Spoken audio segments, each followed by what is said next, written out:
नमस्कार, आप देख रहे हैं न्यूज 18 इंडिया। मैं हूं आपके साथ प्रीति रघुनंदन। आज का सबसे बड़ा मुद्दा जो गर्म है कि विकास दुबे पुलिस की गोली से मारा गया है। 8 पुलिसकर्मियों की हत्या का मुख्य आरोपी विकास दुबे कानपुर में एक मुठभेड़ के दौरान ढेर कर दिया गया है। इस मुठभेड़ में 4 पुलिस वाले भी घायल हुए हैं। पुलिस के मुताबिक उज्जैन में गिरफ्तारी के बाद कानपुर लाते वक्त पुलिस के काफिले के एक गाड़ी हादसे में पलट गई थी और बताया गया कि इसी दौरान विकास दुबे ने भागने की कोशिश की। भाग तो वो बीते 7 दिन से रहा था और आज ही का दिन था, दिन शुक्रवार ही था जब उसने हमारे पुलिस वालों को किस तरह से भून दिया था गोलियों से। और उनके परिवार के साथ साथ पूरे देश में इस घटना को लेकर गुस्सा था कि आखिर कहां कहां छुप छुप कर घूमता फिर रहा है विकास दुबे। लेकिन आज पुलिस की गोली ने उसे ढेर कर दिया। मुठभेड़ में गोली चली जो सीधे उसके सीने में जाकर लगी। और आइए आपको बताते बीते 24 घंटे का वो घटनाक्रम जिसके जरिए विकास दुबे की अंत कथा लिखी गई। कल से शुरुआत करते हैं उज्जैन से। सबसे पहले आपको बताती हूं कि सुबह 6:30 बजे विकास दुबे उज्जैन के महाकाल मंदिर में देखा गया। सिक्योरिटी गार्ड ने उसको देखा और उसके बाद सिलसिला शुरू हुआ। पुलिस ने किस तरह से उसको गिरफ्तार किया। 8 बजे खबर आई कि 8 बजे विकास दुबे को मध्य प्रदेश पुलिस ने गिरफ्तार कर लिया है।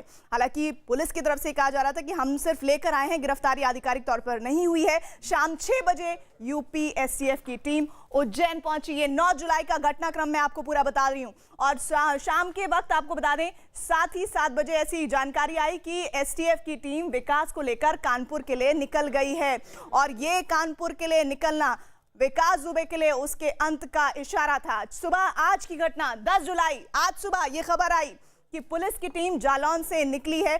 लगातार मीडिया की गाड़ियां भी उन्हें ट्रैक कर रही थी। इस बीच 7:25 पर आज सुबह पुलिस का काफिला कानपुर देहात पहुंच गया और कानपुर देहात में वो घड़ी पास आ गई थी जहां पर बहुत कुछ होना था। वो क्या था? सुबह 7:30 पर सचेंडी पुलिस में एक गाड़ी पलट गई। जानकारी आई सचेंडी इलाके में कि गाड़ी पलट गई है। उसके बाद मौका देखकर विकास दुबे वही कोशिश करता फिर रहा था जो बीते 6 दिन उसने की। 7वें दिन भी उसने भागने की कोशिश की, लेकिन यहां पर पुलिस पूरी तैयारी के साथ थी। 7:40 पर विकास ने एसटीएफ की टीम पर फायरिंग की। ये आज सुबह का घटनाक्रम आपको बता रहे हैं। और ये गाड़ी की तस्वीरें जो पलटी, जवाबी फायरिंग में विकास को 4 गोलियां लग गई और इन 4 गोलियों को लगने के बाद तुरंत उसे अस्पताल ले जाया गया। 8:05 पर विकास दुबे को मृत घोषित किया गया। तो ये जो पूरा घटनाक्रम है वो विकास दुबे की अंत कथा से जुड़ा हुआ बीता 24 घंटा। लगातार जो जानकारियां आ रही थी वो बता रही थी कि किस तरह से 8 पुलिसकर्मियों की हत्या का मुख्य आरोपी विकास दुबे कानपुर में एक मुठभेड़ के दौरान ढेर हुआ है। 60 से ज्यादा मुकदमे जिस शख्स के खिलाफ एक ही थाने में दर्ज हो, जिस शख्स को 4 राज्यों की बॉर्डर क्रॉस करने में मिनटों भी नहीं लगे हों, चुटकियों में वो बॉर्डर क्रॉस करता गया। कैसे 24 घंटे, गिरफ्तारी के महज 24 घंटे के भीतर का घटनाक्रम जिस पर वो पता चल गया कि अपने अंत तक पहुंच गया है। उसको भून दिया गया। क्यों भूनना पड़ा? इसलिए भूनना पड़ा कि वो तान रहा था बंदूक पुलिस के ऊपर और इस पुलिस के ऊपर जैसे ही बंदूक तानी, पुलिस ने उसको बिल्कुल मौका नहीं दिया भागने का, क्योंकि बीते 7 दिनों से पुलिस लगातार उसकी खाक छान रही थी। 8 पुलिसकर्मियों की हत्या का मुख्य आरोपी विकास दुबे कानपुर में एक मुठभेड़ के दौरान ढेर हुआ है। इस मुठभेड़ में 4 पुलिस वाले भी घायल हुए हैं। पुलिस के मुताबिक उज्जैन में गिरफ्तारी के बाद कानपुर लाते वक्त पुलिस के काफिले का एक गाड़ी हादसे में पलट गई थी। बताया गया कि इसी दौरान विकास दुबे ने भागने की कोशिश की, जिसके बाद मुठभेड़ में उसे गोली लगी और उसके बाद उसकी मौत हो गई।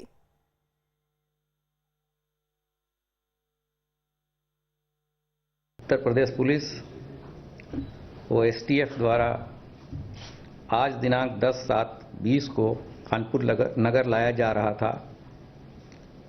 कानपुर नगर भौती के पास प्रातः लगभग 6:30 बजे पुलिस का उक्त वाहन दुर्घटनाग्रस्त होकर पलट गया, जिससे उसमें बैठे अभियुक्त व पुलिस जन घायल हो गए। इस दौरान अभियुक्त विकास दुबे उपरोक्त ने घायल पुलिसकर्मी की पिस्टल छीनकर भागने की कोशिश की। पुलिस टीम द्वारा पीछा कर उसे घेर कर आत्मसमर्पण करने हेतु कहा गया, किंतु वह नहीं माना और पुलिस टीम पर जान से मारने की नीयत से फायर करने लगा। पुलिस द्वारा आत्मरक्षार्थ जवाबी कार्रवाई की गई, जिसमें वो घायल हो गया, जिसे तत्काल ही इलाज हेतु अस्पताल ले जाया गया, जहां इलाज के दौरान अभियुक्त विकास दुबे की मृत्यु हो गई। एक दुर्दांत अपराधी का इस तरह से अंत होगा, ये किसी ने नहीं सोचा था। पिछले 7 दिनों से वो किस तरह से पुलिस को छका रहा था। लगातार पुलिस की निगाह, खास तौर पर उत्तर प्रदेश पुलिस की निगाह उस पर टिकी हुई थी। हर जगह अलर्ट किया गया था कि कहीं भी विकास दुबे के बारे में जानकारी मिले तो किसी तरह से पुलिस को पता चल जाए और पुलिस उस तक पहुंच जाए। पहुंच भी गई थी पुलिस उज्जैन में। कल जिस तरह से पकड़ा गया उसे, उसके बाद तुरंत एसटीएफ की टीम यूपी से गई, वहां उज्जैन से उसे कानपुर लाया जा रहा था, लेकिन बीच रास्ते में गाड़ी पलट गई। और वो जो काफिले की गाड़ी पलटी, उस दौरान विकास दुबे कोशिश कर रहा था कि वो फिर से भाग जाए, लेकिन इस बार एसटीएफ की टीम तैनात थी, उसने मौका नहीं दिया विकास दुबे को। हमारे साथ हमारे रिपोर्टर्स जुड़े हुए हैं कानपुर से लाइव। अनामिका सिंह जुड़ी हुई हैं, राजीव सिंह जुड़े हुए हैं। अनामिका, फिलहाल मुझे बताइए कि अपडेट क्या आ रहा है इस बारे में। ये भी जानकारी आ रही है कि पोस्टमार्टम चल रहा है विकास दुबे का।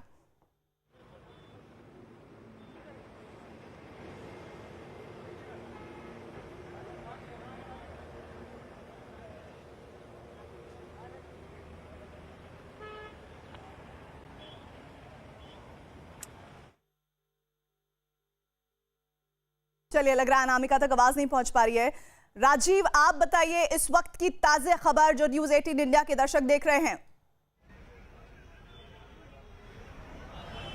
देखिए, इस वक्त विकास दुबे का जो पोस्टमार्टम है वो शुरू हो गया है। इस वक्त मैं पोस्टमार्टम हाउस में खड़ा हूं, जहां आप देख सकते हैं कि यही वो कानपुर नगर का पोस्टमार्टम हाउस है, जहां पर विकास दुबे का जो पोस्टमार्टम किया जा रहा है। ये पोस्टमार्टम डिप्टी सीएमओ की मौजूदगी में 3 डॉक्टरों के एक विशेष पैनल द्वारा किया जा रहा है और साथ ही साथ 3 कैमरामैनों द्वारा इसकी वीडियोग्राफी की जा रही है, क्योंकि ये एक एनकाउंटर का मामला है। तो ऐसे में जहाँ पहले ही इसकी मजिस्ट्रेटी जाँच के आदेश दिए जा चुके हैं, वहीं 3 डॉक्टरों के विशेष पैनल द्वारा इसका पोस्टमार्टम भी कराया जा रहा है, जिसके बाद ये साफ हो जाएगा कि किस हथियार से इस विकास दुबे को गोली मारी गई और कहां कहां लगी। अगर डॉक्टरों की माने तो 4 गोलियां विकास दुबे को लगी हैं, 3 गोलियां सीने पर लगी हैं और 1 गोली हाथ में लगी है। तो जैसा कि जिस तरह से पूरा घटनाक्रम न्यूज 18 लगातार बता रहा है और जो दावे कर रहा था, उसी दावे की पुष्टि अब से कुछ देर पहले उत्तर प्रदेश के एडीजी एलओ प्रशांत कुमार ने की है। न्यूज 18 ने पहले ही बताया था कि जिस तरह से उज्जैन से जब कड़ी सुरक्षा व्यवस्था के बीच में विकास दुबे को लाया जा रहा था, तो कानपुर पहुंचने से करीब 15 किलोमीटर पहले ही एक गाड़ी पलट जाने के कारण मौके का फायदा उठाकर जब विकास दुबे ने भागने की कोशिश की और पुलिस कर्मियों की पिस्टल लूट कर उन पर फायर करना शुरू किया, तो आत्मरक्षा में पुलिस कर्मियों द्वारा, जो एसटीएफ की टीम द्वारा, उनको उस पर जब जवाबी कार्रवाई की गई तो उसमें विकास दुबे को मार गिराया गया है। तो कुल मिलाकर अगर देखा जाए तो जिस दुर्दांत अपराधी को एक लंबे समय से उत्तर प्रदेश पुलिस को तलाश थी, वो अब मारा जा चुका है, क्योंकि इस विकास दुबे को सिर्फ उत्तर प्रदेश ही नहीं बल्कि उत्तराखंड, बिहार, राजस्थान, मध्य प्रदेश और हरियाणा जैसे करीब 6 राज्यों की पुलिस लगातार बीते 7 दिनों से तलाश कर रही थी। इसकी तलाश में करीब 100 से अधिक टीमें गठित की गई थी विभिन्न राज्यों की और वो ताबड़तोड़ छापेमारी कर रही थी। अब भी जब विकास दुबे मारा जा चुका है तो अब तक 6 लोगों का, इस जो 9 पुलिसकर्मियों की शहादत का मामला है उसमें 6 अपराधियों का एनकाउंटर किया जा चुका है। ऐसे में अभी भी करीब 7 से 8 अपराधी ऐसे हैं जिन्होंने पुलिस पर फायर किया था और पुलिसकर्मियों की हत्या की थी। उनकी अब तेजी से तलाश की जा रही है, क्योंकि जब उज्जैन में मध्य प्रदेश पुलिस द्वारा विकास दुबे को गिरफ्तार किया गया तो उससे वहां से जब एसटीएफ पुलिस ने उसको हिरासत में लिया, अपनी कस्टडी में लिया, तो जो बीच में इस दौरान जो विकास दुबे से पूछताछ हुई, वो वीडियो कॉन्फ्रेंसिंग के जरिए उत्तर प्रदेश के कई आला पुलिस अफसरों ने भी उससे पूछताछ की, तो कई अहम उसमें लीड्स दी हैं, कई अहम जानकारियां दी हैं, जिनमें न सिर्फ ये जो लीड्स की बात राजीव आप कर रहे हैं, दुर्दांत अपराधी, एक ऐसा गैंगस्टर जिसके ऊपर इतने सारे केसेस दर्ज थे और ऐसा कहा जा रहा था कि न जाने कितने राज बेपर्दा होंगे, जिसमें राजनीतिक लोगों के भी नाम हो सकते हैं और पुलिस से जुड़े हुए भी लोग हो सकते हैं, लेकिन वो सारे राज विकास दुबे की मौत के बाद दफन हो गए हैं।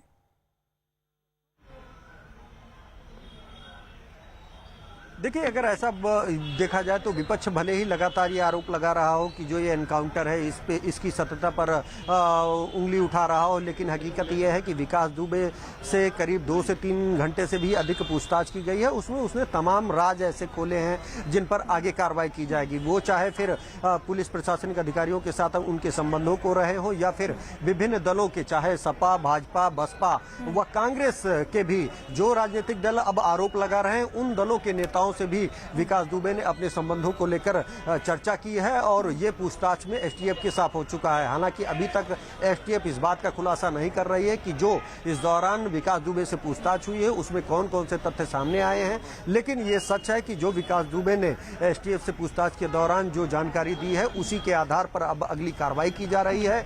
और क्योंकि अभी भी AK-47 और इंसास, जो यूपी पुलिस ये दावा कर रही थी कि उस दौरान, घटना के दौरान विकास दुबे और उसके साथियों द्वारा पुलिस टीम से लूटी गई थी, वो अब तक बरामद नहीं हो सकी है। तो सबसे बड़ी चुनौती पुलिस के सामने अब यही है, एसटीएफ के सामने यही है कि उस AK-47 व इंसास राइफल समेत उन तमाम हथियारों को बरामद किया जाए जिनके जरिए पुलिस की टीम पर फायर किया गया और 8 पुलिसकर्मियों की हत्या की गई और वो शहीद हुए। तो कुल मिलाकर ये भी जानकारी लगातार विपक्ष के द्वारा उठाई जा रही है कि ये कार नहीं पलटी, ये गाड़ी नहीं पलटी, बल्कि सरकार को पलटने से रोका गया है। क्या विपक्ष के इन आरोपों में सच्चाई है या फिर सिर्फ और सिर्फ विरोध करने के लिए बात कही जा रही है? क्योंकि ऐसा लग रहा है कि सत्ता में वो नहीं है और जब सत्ता में मौजूद हैं लोग, उनके जरिए कुछ भी होगा तो आलोचना की जाएगी। इस पर मैं आगे आपसे बात करूंगी। इस बीच खबर यह है कि कानपुर पुलिस ने गैंगस्टर विकास दुबे के बिकरू गांव में फिर तलाशी अभियान चलाया और सर्च ऑपरेशन के दौरान पुलिस ने गांव के पंचायत घर से 3 और देसी बम बरामद किए हैं। 8 पुलिस वालों की शहादत का मुख्य आरोपी विकास दुबे से जुड़े तमाम सबूत की तलाश में पुलिस ने लगातार बिकरू गांव में दबिश बनाई हुई है और उसकी फरारी के बाद से ही कई बार गांव की तलाशी ली गई है। न्यूज 18 आपको एक्सक्लूसिव तस्वीरें दिखा रहा है कि किस तरीके से क्षेत्राधिकारी ने ये बम यहां पर रखे हैं। न्यूज 18 इस वक्त आपको एक्सक्लूसिव तस्वीरें दिखा रहा है। सर, ये बताइए कि ये बम कहां से बरामद हुए हैं? ये जो राशन के गल्ले की विकास दुबे के नौकर के नाम से है, दया शंकर अग्निहोत्री के नाम से, उसके बीच से बरामद हुआ है। सर, क्या लग रहा है कि अब अंदर और बरामदगी हो सकती है? किस तरीके हम लोग उनके साथ मिल करके जो राजस्व टीम आई है तलाशी ले रहे हैं और जैसा जो भी बरामद होगा आपको इसके बारे में बताया जाएगा। एक सवाल ये है कि ये राशन आया था लॉकडाउन में गरीबों को देने के लिए, तो ये अभी तक यहाँ क्यों पड़ा है? इसके बारे में वो बता सकते हैं, राजस्व के बारे में, क्योंकि हम लोग पुलिस के हैं, हम लोगों को इसकी जानकारी नहीं। अच्छा, ये बताइए, क्या ये विकास की सल्तनत का वो हिस्सा है जहाँ ताला भी विकास लगा सकता था, सब कुछ कर सकता था? हाँ, ये विकास की ही देख रेख में है, सब कुछ उसी का है ये। तो ये क्षेत्राधिकारी त्रिपुरारी पांडे थे जो मौके पर जांच करने आए हैं, जो यहाँ पर टीम के साथ जांच करने आए। लगभग यहाँ पर 13 टीमें भी पुलिस की काम कर रही हैं और वो लगातार इस बात की जांच कर रहे हैं, तफ्तीश कर रहे हैं कि ये बम जो थे और कितनी मात्रा में अंदर बम मिल सकते हैं। थोड़ी देर बाद ये देखिए, ये बम निकाल रहे हैं त्रिपुरारी पांडे। प्लीज कैमरामैन उसको दिखाए कि ये जिस तरीके से बम निकाले हैं त्रिपुरारी पांडे ने अपने हाथ में, और ये बाहर निकाल दिया है। आप बाहर आ जाइए। पुलिस की कॉम्बिंग जो है अभी भी जारी है, पुलिस जो है बम बरामद कर रही है। ये त्रिपुरारी पांडे ने, जो क्षेत्राधिकारी हैं, ये यहाँ पर जांच टीम के लिए आए थे और इन्होंने बम बरामद किए हैं। राजीव, लगातार हम देख रहे हैं कि जो बिकरू गांव है वहां पर विकास से जुड़े हुए तमाम जानकारियां, तथ्य और चीजें बरामद करने की पुलिस लगातार कोशिश कर रही है। बीते दिनों हमने ही तस्वीर दिखाई थी कि कुएं से भी बहुत सारी चीजें बरामद हुई थी, जिसमें कहा जा रहा था कि देसी बम है, और घर के आसपास के जो इलाके थे विकास के, वहां से भी बहुत सारी चीजें बरामद हुई थी। लेकिन फिलहाल जो 16 लोग हैं जिनको लेकर हम अभी दिखा भी रहे थे कि 16 लोग जो विकास दुबे से संबंधित हैं, उनकी तलाश है। उनमें वो कौन कौन लोग हैं, क्योंकि उसकी पत्नी ऋचा दुबे और बेटे को तो क्लीन चिट दी गई है, अभी उनको छोड़ दिया गया है कि भाई इनके पास से कोई इन्वेस्टिगेशन है, इनका डायरेक्ट कोई इन्वॉल्वमेंट नहीं रहा है।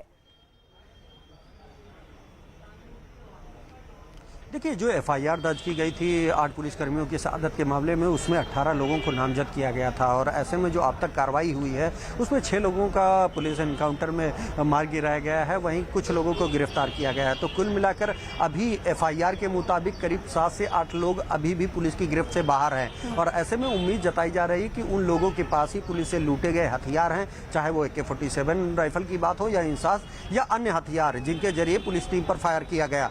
ये जो तलाशी अभियान चलाया जा रहा है, ये विकास दुबे के से जो पूछताछ हुई है उससे मिली जानकारी के आधार पर चलाया जा रहा है। और साथ ही साथ जो विकास दुबे के अन्य साथी हैं, चाहे वो श्यामू वाजपेयी हो, संजीव दुबे हो जो अमर दुबे का पिता है, या फिर उसकी पत्नी है, इन तमाम लोगों को जो हिरासत में लेकर लगातार पूछताछ किया जा रहा है, उनसे जो इनपुट मिल रहा है उसी के आधार पर चाहे बिकरू गांव हो वहां पर तलाशी अभियान चलाया जा रहा है, या उत्तर प्रदेश समेत उन तमाम ठिकाने हों जहां पर जो अन्य फरार अपराधी हैं उनके छिपे होने की आशंका है, वहां पर लगातार दबिश दी जा रही है। क्योंकि अब पुलिस को विकास दुबे के बाद सबसे ज्यादा जो सरगर्मी से तलाश है वो उन साथियों की है जो अभी तक फरार हैं, पुलिस के शिकंजे में नहीं है। कल जो इटावा में एनकाउंटर हुआ उसमें भवन शुक्ला के मारे जाने की बात आ रही थी और 3 साथियों को मौके से फरार हो जाने की बात सामने आई थी। ऐसे में आशंका जताई जा रही थी कि वो तीनों साथी जो मौके से फरार हुए थे वो भी बिकरू के हत्याकांड से जुड़े हुए थे। ऐसे में उनकी भी पुलिस टीम खोजने के लिए चाहे बीहड़ के जंगल हो वहां पर दबिश दे रही है, और साथ ही साथ जो सीमावर्ती राज्य हैं, चाहे मध्य प्रदेश हो, राजस्थान हो या हरियाणा, जैसा कि विकास दुबे की भी लोकेशन मिली थी, तो उन तमाम जगहों पर उन राज्यों की पुलिस के साथ कोऑर्डिनेट करके ये कोशिश कर रही है कि जल्द से जल्द उनको गिरफ्तार किया जाए। क्योंकि लगातार इस पूरे घटनाक्रम पर खुद मुख्यमंत्री योगी आदित्यनाथ नजर बनाए हुए हैं। वो लगातार चाहे प्रमुख सचिव गृह हो, डीजीपी हो या अन्य जो आला अधिकारी इस पूरे केस को देख रहे हैं, जो इस केस के अपराधियों को गिरफ्तार करने में जुटे हैं, उनसे अब तक की गई कार्रवाई का लगातार अपडेट मांग रहे हैं। और यही कारण है कि जब आज विकास दुबे का एनकाउंटर हुआ तो उसके कुछ देर बाद खुद प्रमुख सचिव गृह और डीजीपी द्वारा जाकर मुख्यमंत्री योगी आदित्यनाथ को पूरी जानकारी दी गई कि किस तरह इसको लाया गया और किन परिस्थितियों में इसका एनकाउंटर किया गया। तो कुल मिलाकर अब देखा जाए कि क्योंकि जो सबसे बड़ा टारगेट था यूपी पुलिस का वो विकास दुबे था, क्योंकि यही मास्टरमाइंड था और इसी के गैंग की दहशत आज भी उस क्षेत्र में देखी जाती है और इसका राजनीतिक संरक्षण जग जाहिर है। यही कारण है कि चाहे समाजवादी पार्टी हो, बसपा हो, भाजपा हो, कांग्रेस हो, सभी के नेताओं के साथ राजीव, अभी आपने एक बात कही, उस बात से मेरा अगला सवाल भी जुड़ा हुआ है। सवाल ये है कि कानपुर का विकास कानपुर में ही खल्लास हो गया। इसका सीधा मतलब ये कि जिस कानपुर में विकास दुबे की तूती बोलती थी, आज उसी कानपुर के लोगों ने उसके अंत के उस सिलसिले को न सिर्फ देखा बल्कि सुना, और अभी लगातार वो तस्वीरें और आनी बाकी हैं जो लगातार विकास दुबे को लेकर कानपुर से लेकर पूरे देश भर के राज्यों की पुलिस के द्वारा की जा रही थी।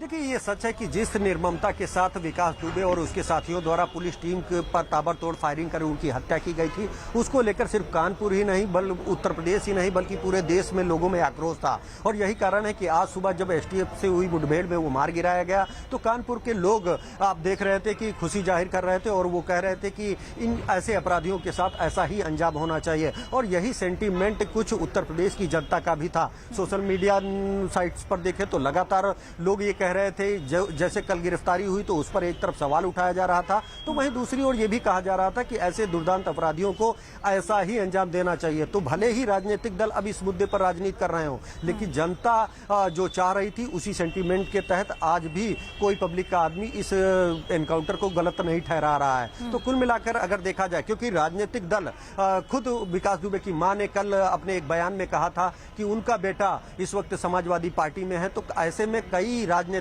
दल जो हैं वो कहीं ना कहीं उनकी भूमि वो घिरे हुए थे और यही कारण है कि अब वो बीजेपी पर पलटवार कर रहे हैं। ये सच है, विकास दुबे के बारे में कहा जाता था कि जिसकी सत्ता उसका विकास दुबे, और सत्ता किसी का भी रहा हो, विकास दुबे का दबदबा कभी कम नहीं रहा हो। चाहे सत्ता में बैठे नेताओं हो या पुलिस प्रशासन के अधिकारी हो, उनसे उसका एक लंबी साठगांठ थी और लगातार यही पुलिस प्रशासनिक अधिकारियों के साथ नेता उसका संरक्षण करते थे। और यही कारण है कि 1992 से जिसका आपराधिक इतिहास रहा हो और वो कोई मामूली धाराओं में नहीं, हत्या, लूट, डकैती, रंगदारी जैसी संगीन अपराधों में रहा हो, वो शख्स 28 साल तक खुली गुंडाई करता है लेकिन उसका कोई बाल बाका नहीं होता है। थाने में घुस के सत्ताधारी दर्जा प्राप्त राज्य मंत्री की हत्या कर देता है और जिन पुलिसकर्मियों के सामने हत्या की जाती है वो उसके दबाव में, उसके आतंक में अपने बयान से पलट देते हैं। और शायद यही था कि उसका साहस जो है वो बढ़ता गया और जब सूचना मिली, जब उसको ये लगा कि इसलिए वो बढ़ता गया राजीव, सच तो ये है कि उसे राजनीतिक संरक्षण मिलता रहा। उस राजनीतिक संरक्षण के साथ साथ पुलिस भी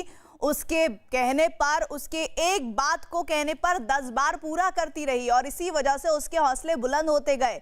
लेकिन लगातार विकास दुबे के इस एनकाउंटर के बाद लोग खुशी मना रहे हैं, संतोष व्यक्त कर रहे हैं। हाँ, लेकिन इतना जरूर है, कई ऐसे परिवार के लोग हैं जिनके घर में शहादत हुई है पुलिसकर्मियों की, वो ये कह रहे हैं कि हाँ, हमें खुशी तो नहीं है लेकिन संतोष है, क्योंकि अगर उसे तिल तिल कर मारा जाता तब ज्यादा बेहतर होता और तब बदला बेहतर तरीके से पूरा होता। ADG law and order Uttar Pradesh के प्रशांत कुमार ने क्या कहा है इस एनकाउंटर को लेकर, आइए सुनिए।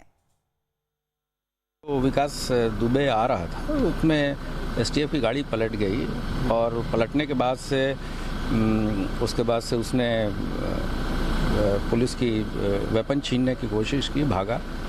उस दौरान पुलिस ने भी रिटेलिएटरी फायर किया है और उसमें घायल हुआ, जो बाद में हॉस्पिटल में ले जाया गया और वहाँ उसको डेड घोषित किया गया है। इसके बारे में ऑफिशियल वर्जन जब आएगा तो मुख्यालय के द्वारा रिलीज़ किया जाएगा।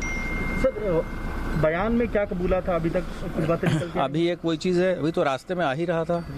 अभी यहाँ पूछताछ कहाँ हुई थी? पूछताछ के बाद अभी इसके बारे में ऑफिशियल बयान जारी किया जाएगा। एक्सीडेंट में क्या लापरवाही रही, क्या इन चीज़ों को भी देखा जाए? ये अभी जब ऑफिशियल वर्जन जारी किया जाएगा उसमें सभी चीज़ें रहेंगी। सर, जिन पुलिसकर्मियों को गिरफ्तार किया गया है, क्या उन पर भी कार्रवाई की जाएगी? कुछ बातें निकल के आई हैं अभी ये तो विवेचना का प्रश्न है, इसको देखा जाएगा। विवेचना में जो तथ्य आएंगे वो देखेंगे। ठीक, बारिश हो रही है, तब भी हो रहा था। उसी समय इन लोगों ने जो ये गाड़ी पीछे से तेज भगाने की कोशिश की है, क्योंकि जल्दी पहुंचना था। उस समय गाड़ी पलट गई है डिवाइडर से टकरा के। उस समय सिपाही घायल और सभी सब इंस्पेक्टर जो गाड़ी में बैठे हुए थे घायल हो गए थे। और उसी मौके का फ़ायदा उठा के बदमाश भागने की, पिस्टल छीन के भागने की कोशिश किया है और भाग भी गया है। पीछे से अच्छा हुआ, हमारे एस्कॉर्ट्स एसटीएफ कर रही थी, उनके जवानों ने उनका अरेस्ट करने की पुनः कोशिश किया है। उसी में गोली इन्होंने एसटीएफ पे चलवाया है और जवानों पे भी चलवाया है और क्रॉस फायर में फिर वो घायल होकर गिर पड़ा और हमारे जवान उसको उठा के हॉस्पिटल ले गए और हमारे घायल जवान भी हॉस्पिटल गए हैं और वहाँ पे डॉक्टरों ने इलाज के दौरान उसको मृत्यु घोषित किया है। जो अभियुक्त है उसको अस्पताल लाया गया है, यहाँ पे डॉक्टरों ने उसको मृत घोषित कर दिया। बिल्कुल, सबसे पहले आपको बता दें कि यहाँ मारा गया। डॉक्टर्स के अनुसार डॉक्टर्स ने कंफर्म किया डॉक्टर्स ने कंफर्म किया। इस एनकाउंटर लेकर विकास के इस तरह से मारे जाने को लेकर विपक्ष कई सवाल उठा रहा है, उन सवालों का जिक्र भी मैं करूंगी। लेकिन विकास दुबे का एनकाउंटर के बाद मेडिकल कॉलेज में प्रिंसिपल ने बताया है कि विकास दुबे को 4 गोलियां लगी है, 3 गोली सीने में लगी है जबकि 1 गोली हाथ में लगी है। नहीं, डॉक्टरों ने जो बताया ब्रॉड डेड थे उनके। यहाँ पे विकास दुबे को कितनी गोली मारी गई थी सर? उनका तो पीएम पे पता चलेगा, उनका अल्टीमेटम होगा। हमारे डॉक्टरों ने तो क्या विकास दुबे का कोरोना टेस्ट हाँ, उनका टेस्ट लगा है। अभी रिपोर्ट जैसे आएगी वो हम ब्रीफ कर देंगे। गोलियां कितनी लगी थी जब वो यहाँ पर आया है? विकास दुबे को कितनी गोली लगी थी सर? उनके हमारे जो डॉक्टर ने बताया उनको 4 गोली बता रहे हैं। अच्छा, कहाँ लगी सर गोली? ये सीने में है और हाथ में है। नहीं, विकास दुबे को कहाँ गोली लगी? 3 सीने में, अपर पार्ट में है और एक हाथ में है। जब वो डॉक्टर साहब यहाँ पर आया था तो मृत था या पहले? वो ब्रॉड डेड थे, यहाँ पे जो है ब्रॉड डेड।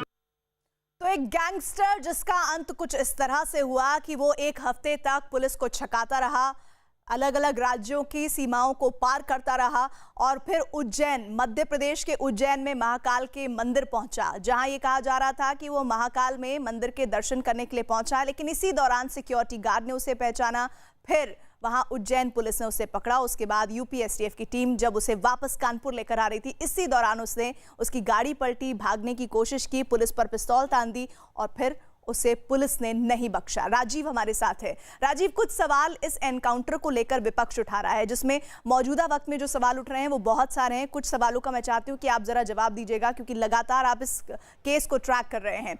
पुलिस की तरफ से ये कहा गया कि जो मीडिया की गाड़ियां कवर कर रही थी इस पूरे काफिले को, जिसमें विकास दुबे शामिल था, कुछ दूरी पर ही रोक दिया गया और बोला गया कि आप आगे नहीं आएंगे। दूसरी बात ये कि सिर्फ और सिर्फ विकास दुबे की ही गाड़ी क्यों पलटी, इसको लेकर संदेह जताया जा रहा है विपक्ष की तरफ से। देखिए, यकीनन ये जो तमाम बड़े सवाल हैं, इसको लेकर अभी पुलिस अधिकारियों के पास भी कोई ठोस जवाब नहीं है। कि सबसे बड़ा सवाल जो ये कहा जा रहा है कि मीडिया को क्यों रोका गया। दूसरी ओर हमने कुछ पुलिस के आला अधिकारियों से बात की तो उनका कहना था कि क्योंकि जो नंबर थे वो प्राइवेट नंबर थे, तो हम भी ये डिटेक्ट नहीं कर पा रहे थे कि ये मीडिया की गाड़ी है या फिर विकास दुबे का भी कोई उनका सदस्य हो सकता था, उनके गैंग का सदस्य हो सकता था उन प्राइवेट गाड़ियों में। इसी के चलते मीडिया की गाड़ियों को रोका गया।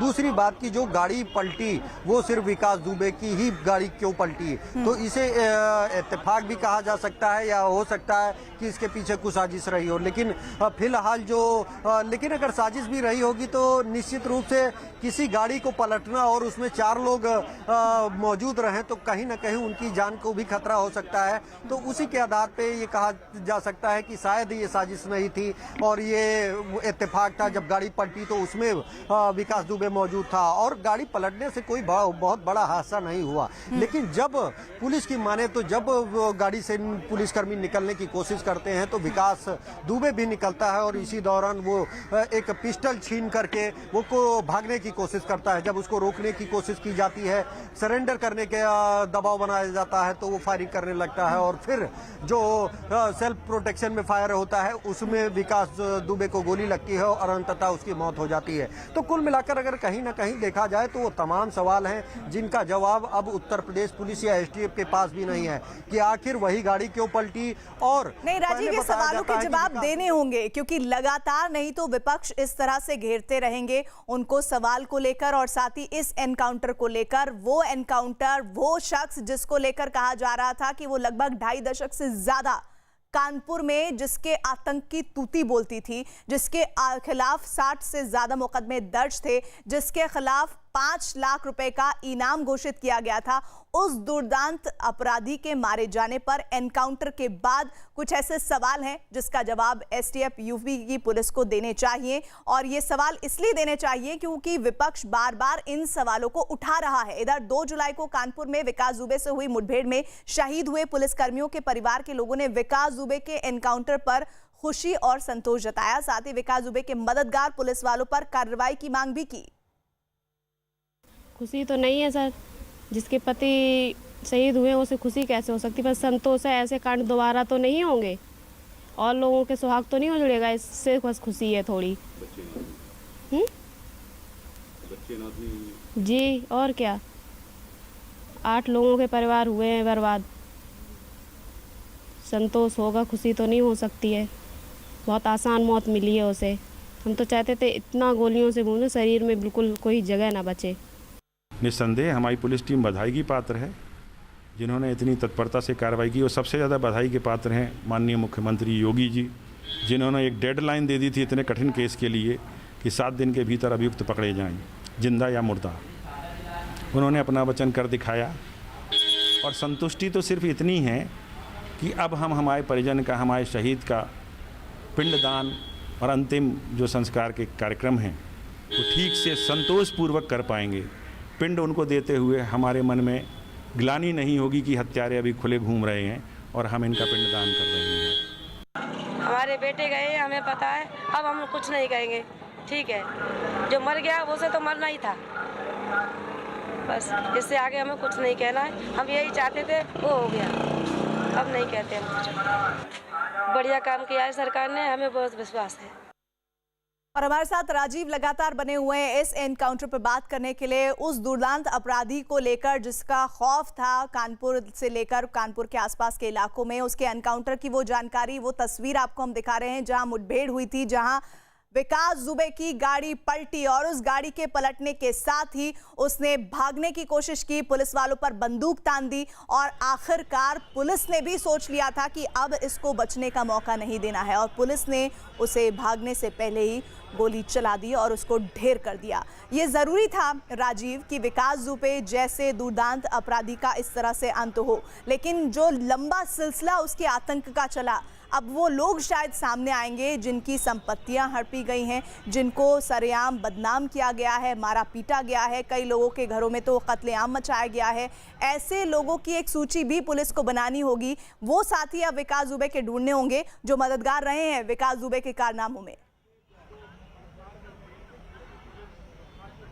यकीनन जो विकास दुबे के इस अंत के बाद अब पुलिस का पहला टारगेट यही होगा और यही कारण आपने देखा होगा प्रीति की जैसे ही खबर मिलती है कि विकास दुबे मुठभेड़ में मार गिराया गया वैसे ही चाहे बिकरू गांव हो या जो भी विकास दुबे द्वारा सताए गए लोग थे उनमें खुशी की लहर दौड़ जाती है। वहीं जो शहीद हैं उनके परिजन भी खुशी तो नहीं लेकिन एक संतोष जरूर जताते नजर आ रहे हैं कि जो मुख्यमंत्री ने कहा था वो कर दिखाया। तो कुल मिलाकर अगर देखा जाए तो ये एक लंबा इतिहास रहा है। 28 साल तक जराइम की दुनिया में उसका एक लंबा चौड़ा इतिहास रहा है। इसमें पहले हत्या, लूट, डकैती व रंगदारी जैसे तमाम अपराधों को चाहे करने का हो या फिर जमीन पर कब्जे करने का। बताया ये जाता है कि बीते कुछ सालों से उसका मुख्य जो धंधा था वो जमीनों पर कब्जा करना था और यही कारण था। मैं आपको रोक रही हूँ, जयपुर से एक बड़ी खबर आ रही है। खबर यह है कि मुख्यमंत्री निवास को बम से उड़ाने की धमकी मिली है। धमकी का फोन पुलिस कंट्रोल रूम में आया है। इस फोन के आते ही जयपुर पुलिस फौरन एक्शन में आई है और इस सिलसिले में पुलिस ने जमवा रामगढ़ के पापड़ गांव से एक आरोपी को गिरफ्तार किया है। भवानी सिंह हमारे साथ हमारे सहयोगी जुड़े हैं। भवानी, क्या अपडेट है इस धमकी को लेकर? देखिए, आरोपी को अरेस्ट कर लिया गया है और प्राइमा फेसी अभी इन्वेस्टिगेशन हालांकि की जा रही है, लेकिन ये पुलिस के ये कॉल आया था। कॉल आने के बाद में पुलिस ने उसको अरेस्ट किया और ये पुलिस जांच कर रही है कि क्या उसने ये जो हरकत की है किसी सिरफिरे की हरकत है या फिर इसके पीछे कोई और कोई कारण है। हालांकि जो पुलिस ने उसको विधायकपुरी थाना पुलिस को हैंडओवर कर दिया गया, उससे अभी इंट्रोगेशन किया जाएगा और बाकी की पूछताछ की जाएगी कि इसके पीछे उसका मोटिव क्या था, क्यों उसने बम से उड़ाने की धमकी दी। जी।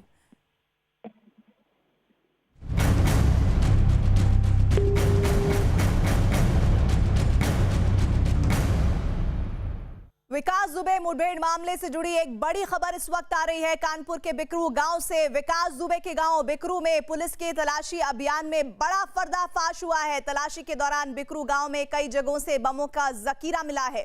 सर्च ऑपरेशन के दौरान पुलिस ने गांव के पंचायत घर से 3 देसी बम बरामद किए हैं और इससे पहले एक कुएं से करीब 10 बम मिले थे। बताया जा रहा है कि विकास दुबे और उसके गैंग से जुड़े जो साथी थे वो इन बमों को 2 से 3 जुलाई में हुई पुलिस वालों से मुठभेड़ के दौरान इस्तेमाल करने के लिए जुटाया था। मुठभेड़ के बाद जब विकास और उसके साथी गांव से भागे तो उन्होंने इन बमों को कुएं में फेंक दिया था और कई दूसरी जगहों पर छिपा दिया था। अब पुलिस के तलाशी अभियान में बिकरू गांव में जगह जगह ये बम बरामद हो रहे हैं।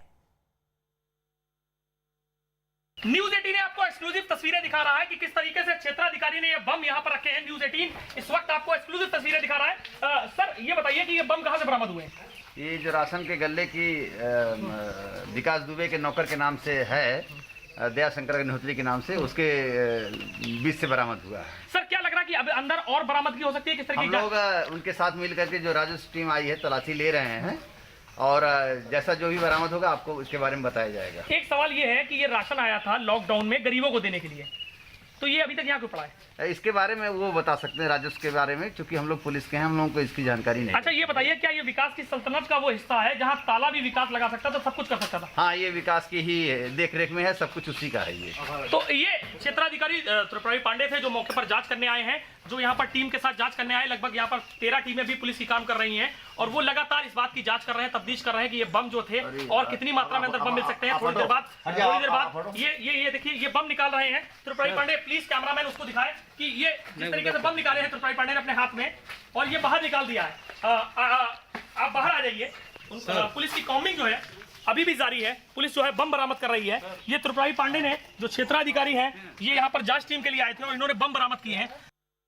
हमारे साथ सौरभ लगातार कानपुर से जुड़े हुए हैं, उस गांव से, बिकरू गांव से, जहां पर विकास दुबे ने 1 हफ्ता पहले इस हत्याकांड को अंजाम दिया था जिसमें हमारे 7 पुलिस वालों की शहादत हुई थी। सौरभ, आप तस्वीरें दिखा रहे थे, अभी भी वो तस्वीरें चल रही हैं जिसमें देसी बम बरामद हुए हैं और ये देसी बम वो सिलसिला है जो कुएं से बरामद हुए थे 10 के करीब और ये अब भी बरामद हो रहे हैं और मुमकिन है कि आगे जो तलाशी अभियान चलेगा उसमें और भी देसी बम और साथ ही हथियारों का जखीरा मिल सकता है।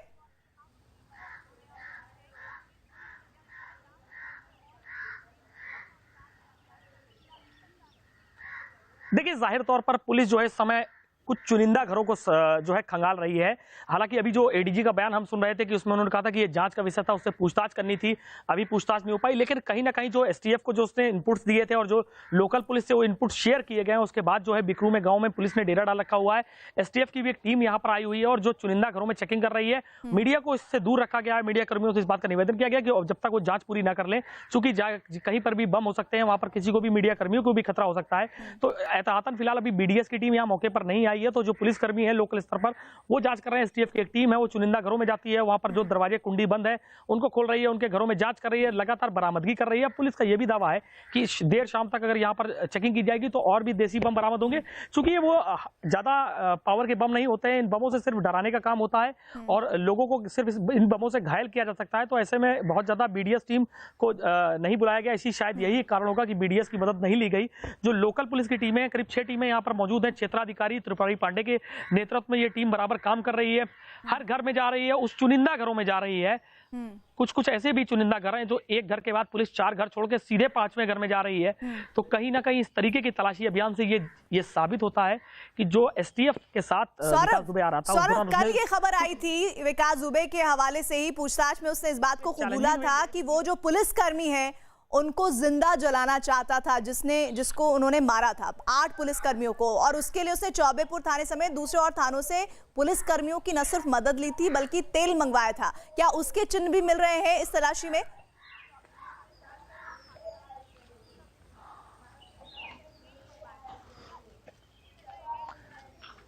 जी हाँ, बिल्कुल। न्यूज़ 18 ने उस ड्रम को दिखाया था जहां पर मिट्टी का तेल एक ड्रम भरा हुआ था। न्यूज़ 18 ने इसके साथ साथ वो भी दिखाया कि आपको दिखाते हैं कि ये पूरी जो इमारत है, इधर आइए, ये पूरी जो इमारत है इसमें पीछे आपको दूर एक ट्रैक्टर खड़ा दिखाई दे रहा होगा, इससे भी डीजल निकालने का काम किया गया। ये जो इमारत धराशायी की गई, यहाँ पर कई एक गाड़ियां थी जिसमें 2 ट्रैक्टर थे, उनसे भी डीजल निकालने का काम किया गया और उस डीजल से वो तत्काल उनको जलाना चाहता था। लेकिन कहीं ना कहीं जो मैसेज बहुत तेज हो गया और मैसेज होने के बाद वो यहां से पहले भाग निकला। लेकिन ये बड़ा सवाल आपको एक और बता दूं कि विकास दुबे को बहुत समय पहले पैर में गोली मारी गई थी, जो कि ऑपरेशन लंगड़े का असली मतलब था कि घुटने पे गोली मारी जाती थी, जिससे इंसान जीवन भर चलने के लिए तरसता था, वो लंगड़ा के चलता था।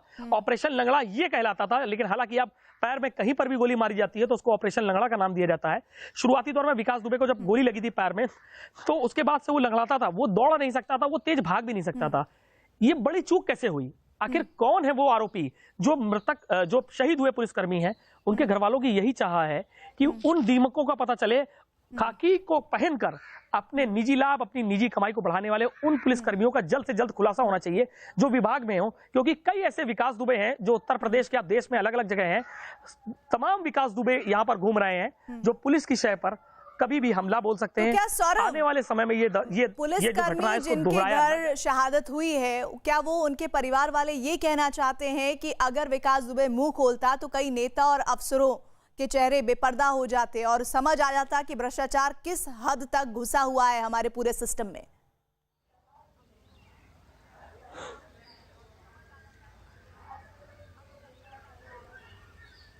देखिए, जाहिर तौर पर विकास के जो भी टीवी के पुराने इंटरव्यूज पड़े हुए हैं उसमें साफ तौर पे उसने कई नेताओं का नाम लिया है।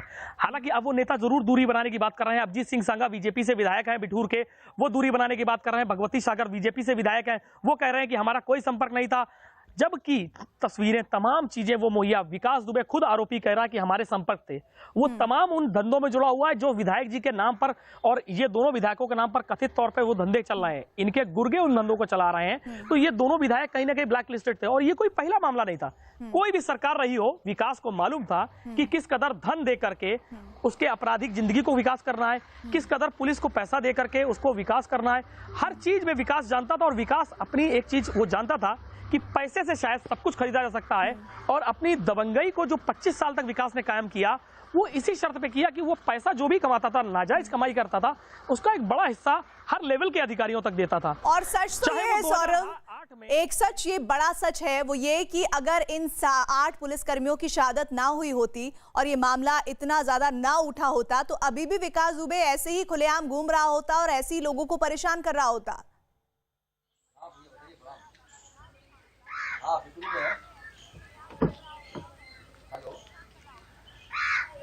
हम ग्राउंड जीरो पर हैं, बिकरू गांव में हैं। लोग अभी भी भरोसा नहीं कर रहे हैं। उन्हें नहीं भरोसा हो रहा है कि उन्हें आजादी मिल गई है।